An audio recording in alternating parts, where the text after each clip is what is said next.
Welcome to the Retirement Evolved podcast with certified financial fiduciary Adam Bruno. We're back. Woo! And it's been a minute, right, Lauren? Things have been crazy. This is the Evolution Retirement Evolved podcast. Evolution Retirement Services, Evolution and Wealth Management, brought to you by Lauren Trolson and myself. And Lauren, you're the most important person on this podcast, not me. So. Oh, man, I don't know about that. All right. So today we've got some questions because they have been piling up. And obviously, if you want to submit your questions, you can go to taxfreefortmyers.com. You could submit questions through there. You could also submit questions at our Facebook. It's evolutionretirementservices.com. Do we have an Instagram too? We do. Yeah. What's that one? Is it like the It's just Evolution Retirement Services. Yep. You can ask questions there. We've been getting a lot of questions. Of course, if you just want to call and say hi, 239-771-8696. Make sure you ask for Kurt. He loves talking to new people. And you can ask for me as well. So remember, the point of this podcast is to give you some very good content about retirement, what others are going through, some of the changes that we're seeing, because it's constantly fluid. We constantly see changes. And what we really want you to do is like or subscribe to the podcast. I know that it's kind of hard to navigate.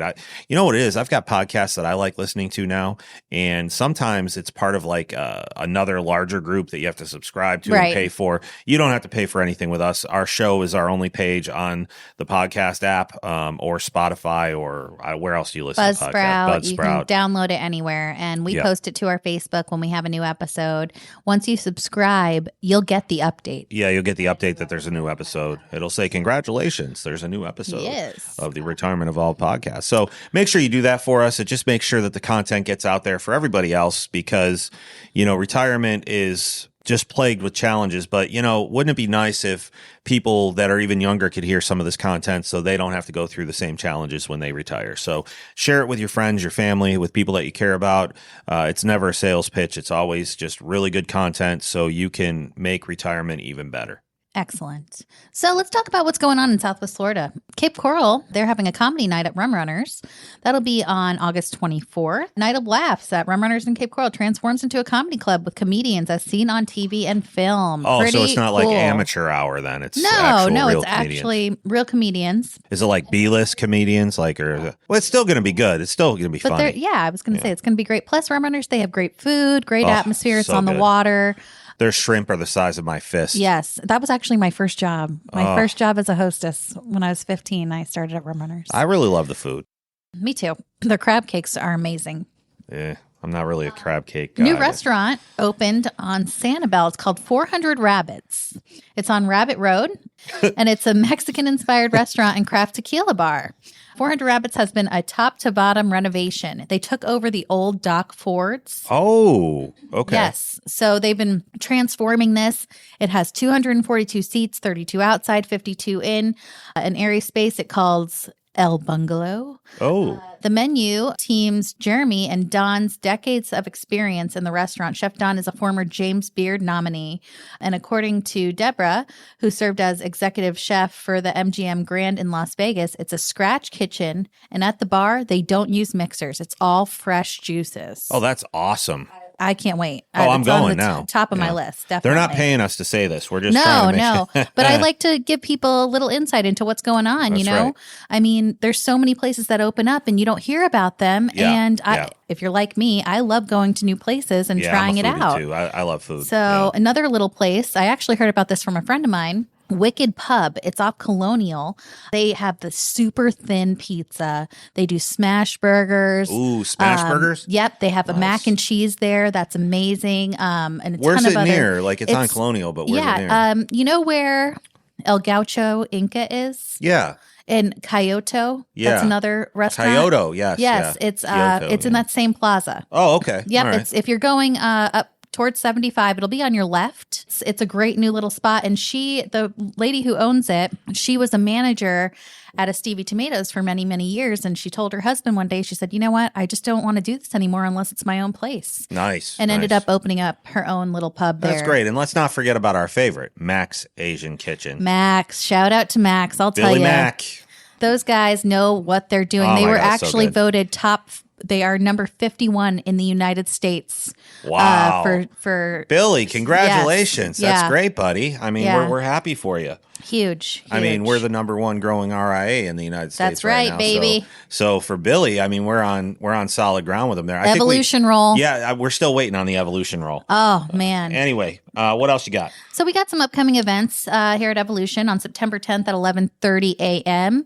Chris Light, founder of True Advice and with Bison Wealth, will be speaking at our Q3 Wellness Lunch and Learn. This is a really great opportunity for you to come out. And, Chris is great. He's an awesome speaker, but he has so much insight when it comes Right. to wellness and your health, your financial health. This is just going to be a really great lunch and learn. And not to mention, the Hilton always does us right. They do a great spread, the great spread's buffet. Those coconut shrimp are to die for. But jumping in about that with Chris, the nice thing is just remember he's not a doctor, and we're not pushing products at this. We're not pushing like supplements or anything like that. This is just really good wisdom about how to make your health work even better for you. We always talk about how we live in a reactive health society rather than a proactive one, and everybody's got a horror story about doctors and Lee Health and all that other stuff. But so it's a really good time for him to just speak on what has worked for him, what's worked for his families, and that's what we're really looking forward to. Absolutely. And then we've got on September 17th and the 24th, we'll be at the Estera Rec Center. This is a great workshop for anybody who wants to learn more about strategies on taxes in retirement. We actually partner with a nonprofit for this one, the Foundation of Fiduciary Education. It's a little more of I would say, in the weeds, Adam.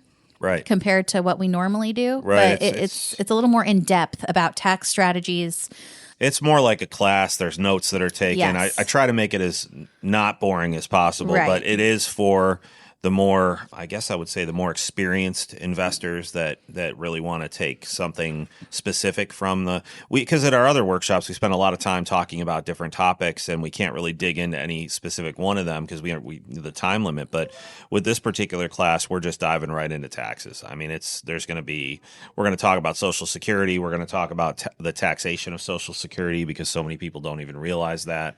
So, and Lauren, I wanted to do something really different here. I wanted to send a special shout out to some of our families. I'm not going to use last names. Okay. But definitely a special shout out to Linda, because I know she takes us on her walk with her every day. Yes, she does. So, we're Linda, if you're walking now, I'm sorry I missed it, but we still get to walk together, And also Steve and Patty, you know who you are. Yep. You've done a lot of really great things for us and helping us. And I know we don't have time to get to all of our families, but, Richard, one of our, we just have so many different. We have so many fantastic families. I can't say enough about. I mean, we're just so lucky that we have the right people on the bus. We always talk about having the right people on the bus. On the bus. It's just a pleasure for me personally, and for I think all of us at the office to work with all of you. It's just been fantastic. It's changed my life. So and one more shout out to Ed and Rhonda. You guys, since the beginning, since we started this company, one of our not oldest in age, but oldest families that we've worked with. And I know that right now Ed's enjoying his retirement, doing a little woodworking, and Rhonda, of course, is just Rhonda. We love her to death. She's a peach. Yeah, so we're going to do that every week. Just a nice little shout out to everybody that because I like we that, wouldn't be Adam. here without them. Mm-hmm. And that's another thing I want to speak to. We just passed that $100 million mark of assets that we manage, and it just keeps going up, and it's going up faster. And we've tried to keep up and make sure our service model remains the same. But I just want to recognize that this would not have been possible without the few families that said, hey, these guys are starting out. We love them. Let's see where it goes. And every time it becomes more and more special, people get to realize that they were a part of that. 140 families, not 500, not 600, 140 special, unique families that looked at us and said, hey, we trust you. Help make our retirement even better. So special shout out to all of you today. And without further ado, let's get into some of these questions. Sure, and I understand that you have some data that got compiled. I do. CEG Worldwide, they are a company that helps both advisors and clients of advisors live a goal-focused retirement. They're very similar to our I would say, mission. Right. Their mission's very similar to ours. But yeah, from CEG Insights, this data was collected from polling over 1,200 investors, and it reveals some crucial insights about inflation and its impact on financial planning for 2024. So I want to go ahead and dive into that, Adam. Awesome. So one of the most fascinating insights from the CEG report was that 64% of investors highlighted inflation as their primary concern. Okay. Followed by the 35% who pointed to the political environment. Yeah, I think we're getting smarter about this whole political environment thing. People, the real seasoned investors, they're starting to realize that it doesn't matter who gets voted in, who gets voted out, right? I think the best we can hope for is just a split. The House, the Senate, everything's just split again, because we don't have enough of these people that, get paid lifetime benefits actually worried about the citizens rather than the left, the right, all the pushing their own agendas. So it's really interesting that 64% of the investors are really kind of concerned now with what they should be concerned about, which is interest rates. Yeah, and the Federal Reserve, they're talking about cutting the rates this year. I guess, they're saying that we might see some easing of prices of goods, services, medical care, and groceries. But this brings up that critical question, Adam, is how should you adjust your financial planning in response to inflation in 2024? Yeah, what's been the response to that? I know we had some questions on that. Yeah, so one of them was from Bob. He's out of Naples. He texted in and he was asking if he should make changes to his financial plan. This is a great question, Adam. You want to elaborate a little bit on what we do here at Evolution? Yeah, and let's forget about what we do. Let's start with some basic facts, right? I mean, when you look at right now, the way that interest rates are, a lot of people are concerned about, prices and inflation and things like that. The reality is, though, that what we're really happy about right now is we finally had a time period where we can put our money in the bank and earn, more than 2%, right? I mean, you can earn anywhere from 4 to 6% right now just having your money parked somewhere without the risk of the market, right? I think a lot of people will need to change their investment strategy with that, because when we flock to safety as investors, we never used to be able to flock to, not that we never did. It's just been a while that we could flock our cash to somewhere where we sit on the sidelines and we're earning 5.5%. I mean, you talk to a lot of families, and if they could just park their money for 30 years in a CD and earn 5.5%, they would have more than enough, right? They would die with more. And, this flock to cash really started with the bond environment. When you see interest rates go up, we've talked about it before, the bond performance goes down. So I think the change that's going to be made to investment strategies is, as we see interest rates get cut, we're no longer going to be able to find that 4 to 5% at the bank. So that's going to cause a huge transition with all the cash that's out there. And we're going to flock back to investments, or we're going to flock back to alternatives that we can find safety in. And I think one of the most important and probably overlooked aspects of any retirement plan is this idea of income, right? So the idea of income scares people because you have this thought in your mind that you're spending the money down and you're spending your investments down. Well, in our vision, we like to say, what if you could create some income streams and you can actually preserve the principal, and you could do it in a liquid way. I'm not talking about an annuity, but you could actually invest your money. It's liquid. You can create a higher kind of revenue stream for yourself while you're preserving the principal. And I think most people would be okay with that. And I think that's the transition that should be made from holding on to all this cash. When we see that, I'm not saying to do it now, but I'm saying that sooner or later, the horse is going to die, especially when they say, so we ride the horse until it's dead, right? But I feel like that's probably the strongest avenue to explore, because we have so many people that still have that mindset of, I've been saving for 40 years. I want to see growth. And we talk about all the time how people become institutionalized and they don't ever think about spending their money. Well, I think most people, if you told them, hey, you can spend this much per year and still have the money that you're spending from. And since you do that, Lauren, you are able to squeeze a lot more income out of a lot less from your investment portfolio. So if you want to continue to let it grow, that's fine. You can let it grow and you don't have to worry about eventually you're going to need to take income from that.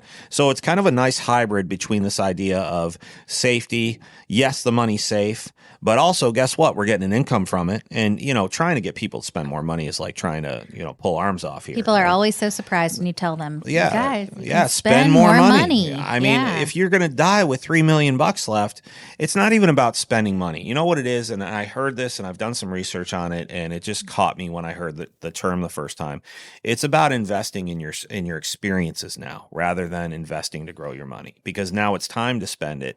So don't think of it as spending it. Think of it as investing in your experiences that you're going to have in retirement. I right? like that. And if you do that, it doesn't really leave anything on the table, right? If you invest in your experiences, you're going to say, hey, I wasn't worried about spending that. I actually did that. And it was a really good year because I used the income that I was generating from my portfolio and the money that I had preserved, and then I still had the same amount of money when I walked away and when I did that experience, right? So obviously you can't go nuts. I mean, you can't spend $100,000 a month on experiences, or maybe you can, but you just need to realize, obviously, there's only so much people can do. Right. So I just think that I think it's important that as we go into this environment where they are going to cut rates, it's not a matter of if, it's a matter of when. We have to be ready for that and say, okay, what are the other creative options that we can do for safety?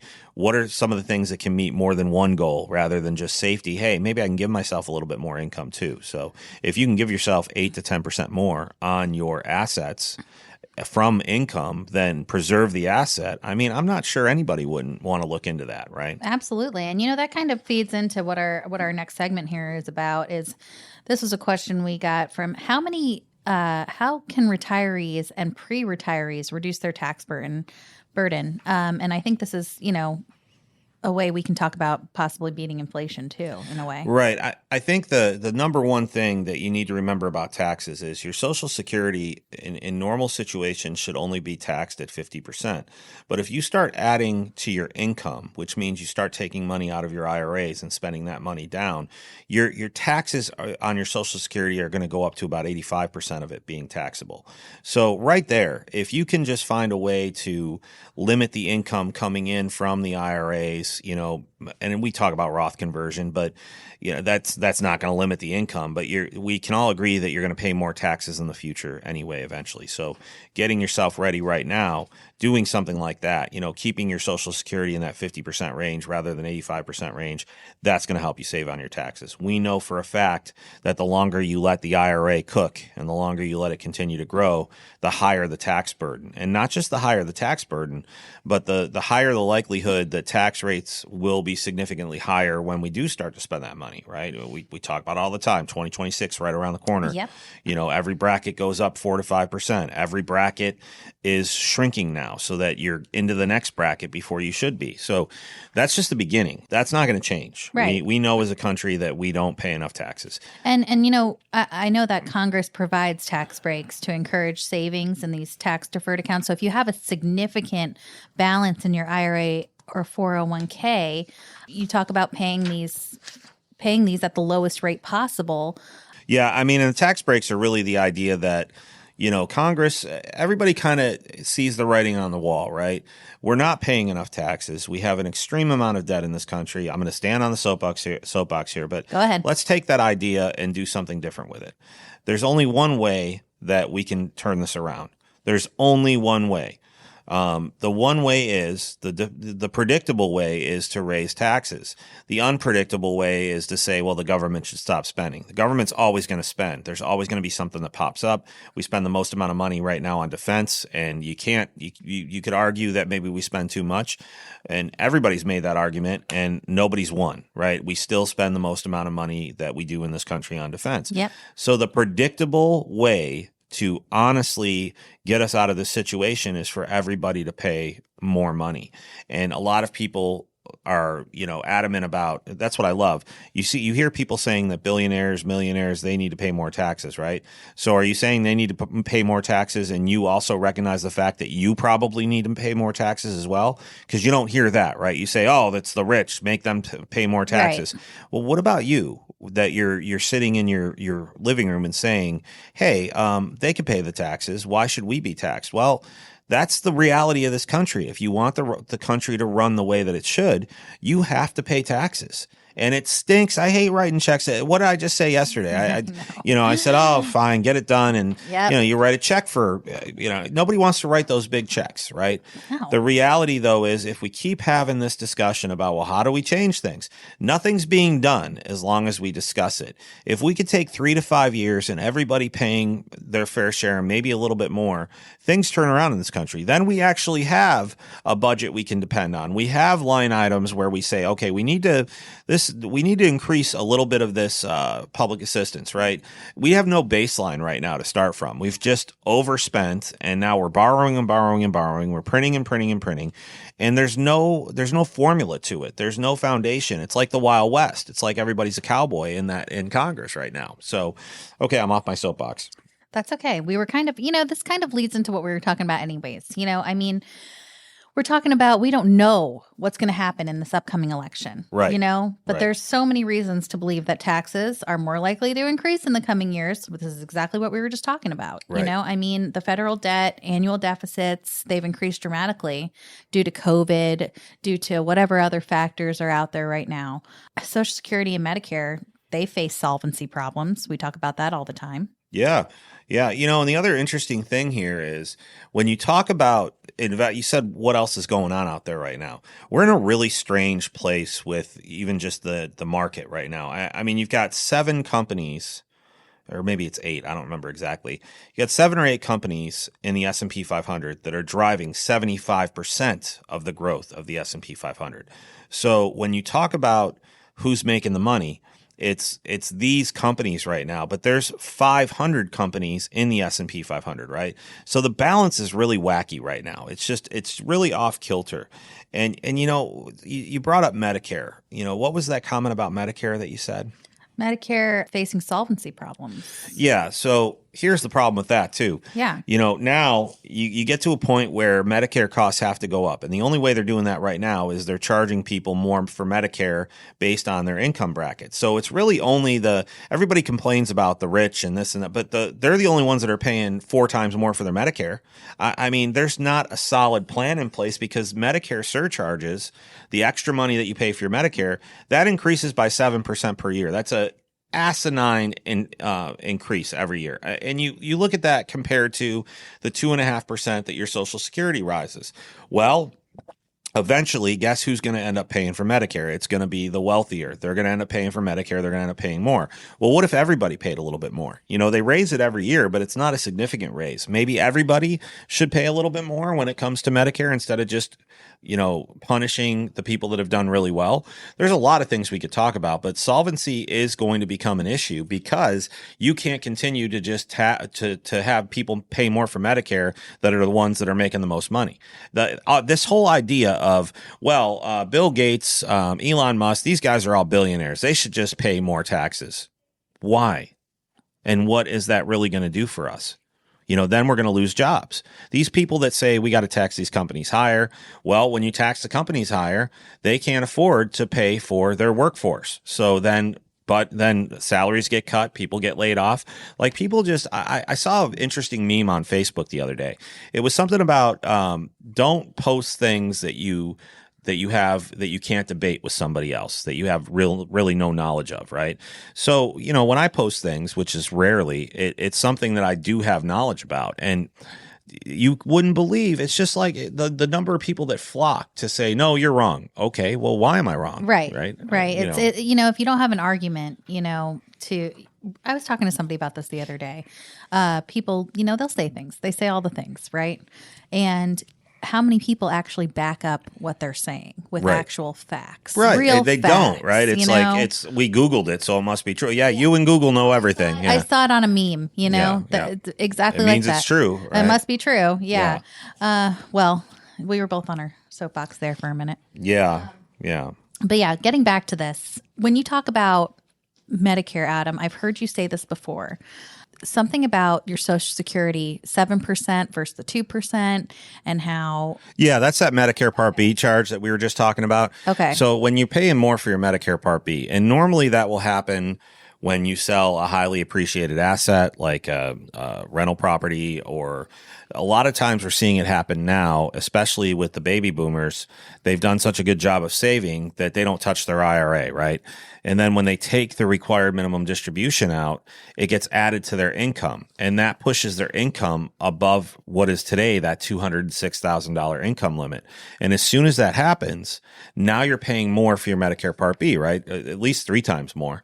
And what will happen with that extra charge that they're paying? That extra charge is what increases by 7% every year. And Social Security itself, the money that they get from Social Security before they deduct the Medicare costs, that has an increase of an average of 2.5% per year. Now, obviously, that increase is in a straight line. Some years we have 1, some years we have 6, some years we have nothing.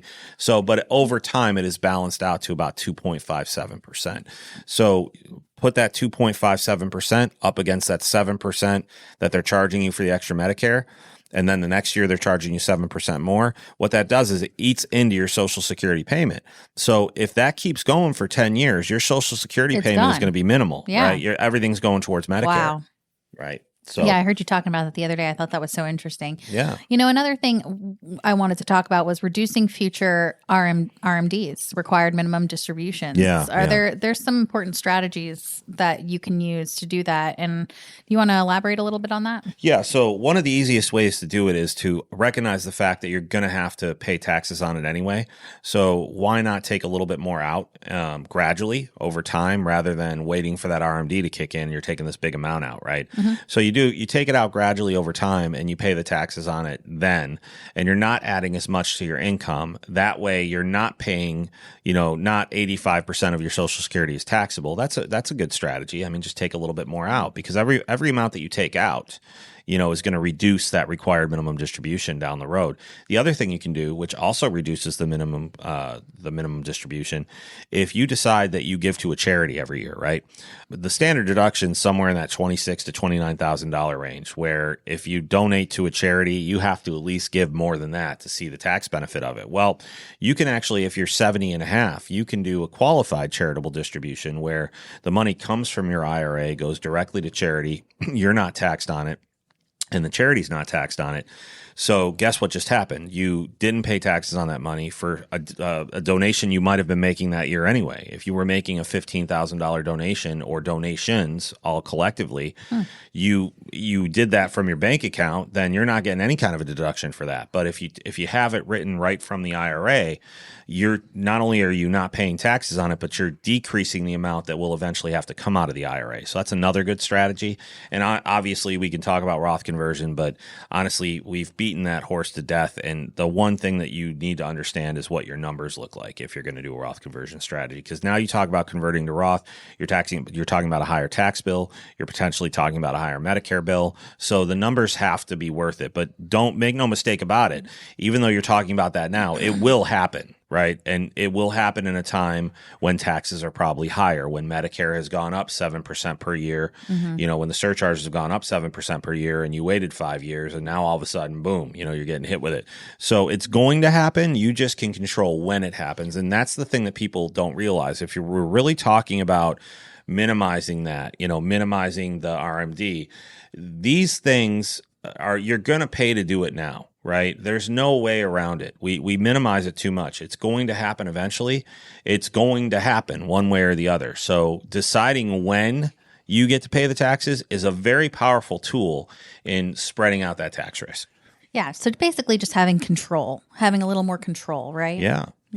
Or, understanding again that it's going to happen, and your biggest power that you have right now is you still get to decide when it happens, and when it happens, it can either happen with $1 million in your IRA, or it can happen with, $600,000 in your IRA if you do it correctly. So that's really the bottom line.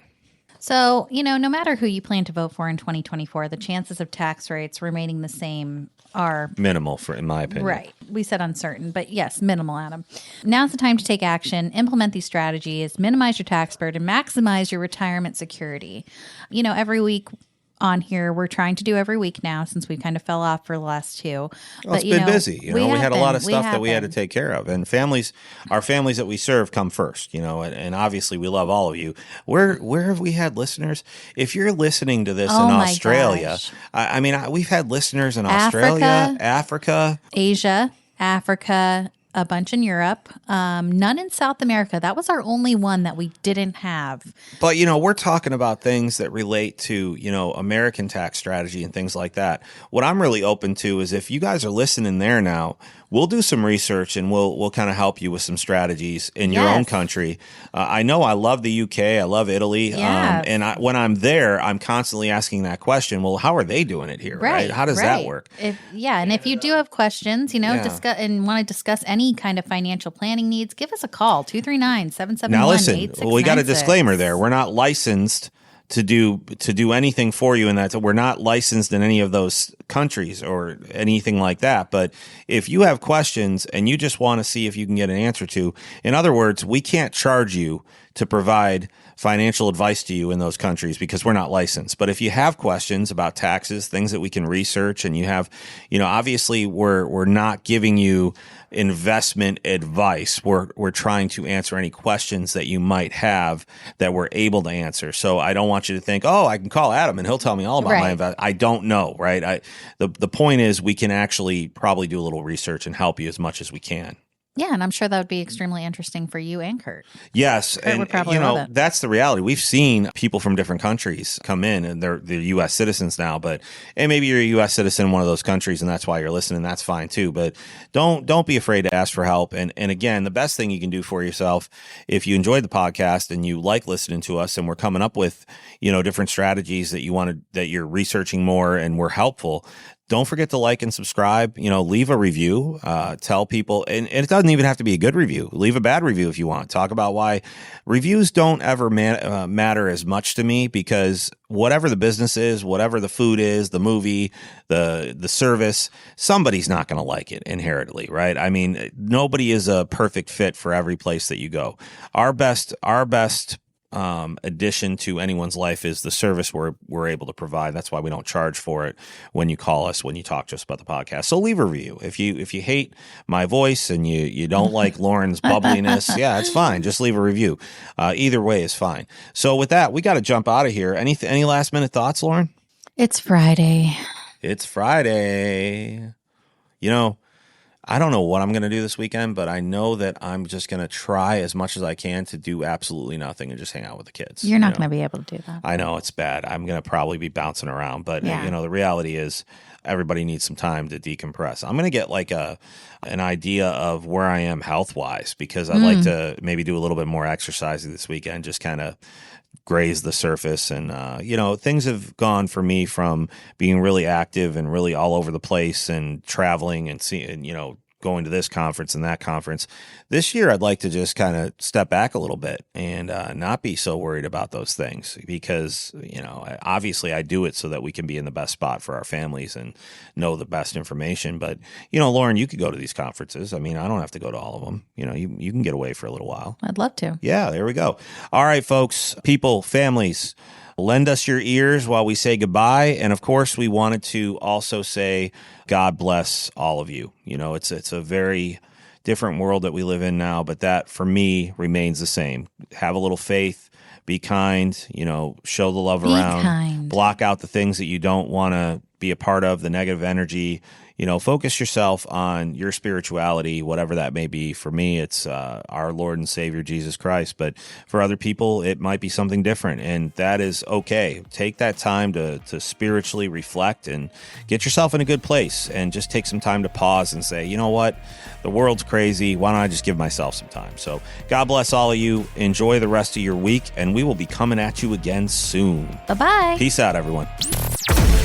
Investment advisory services are offered through Evolution Wealth Management Incorporated, an investment advisor registered with the state of Florida. Registration does not imply any level of skill or training. Evolution Wealth Management's unique CRD number is 307644. You can obtain a copy of Evolution Wealth Management's firm brochure, Form ADV Part 2A, free of charge by visiting advisorinfo.sec.gov. Evolution Wealth Management offers investment advisory services only, where it is appropriately registered or exempt from registration, and only after clients have entered into an investment advisory agreement confirming the terms of engagement and have been provided a copy of the firm's ADV Part 2A. Insurance services are provided by Evolution Retirement Services. Any guarantees mentioned are backed by the financial strength and claims paying ability of the issuing insurance company and may be subject to restrictions, limitations, or early withdrawal fees, which vary by the issuer. They do not refer in any way to securities or investment advisory products. You should consider the charges, risks, expense, and investment objectives carefully before entering a contract. This material has been prepared for informational purposes only and should not be construed as a solicitation to affect or attempt to affect either transactions in securities or the rendering of personalized investment advice. This material is not intended to provide and should not be relied on for tax, legal, accounting, or other financial advice. Evolution Wealth Management and Evolution Retirement Services do not provide tax, legal, or accounting advice. You should consult your own tax, legal, and accounting advisors before engaging in any transaction. Evolution Wealth Management and Evolution Retirement Services are affiliated entities.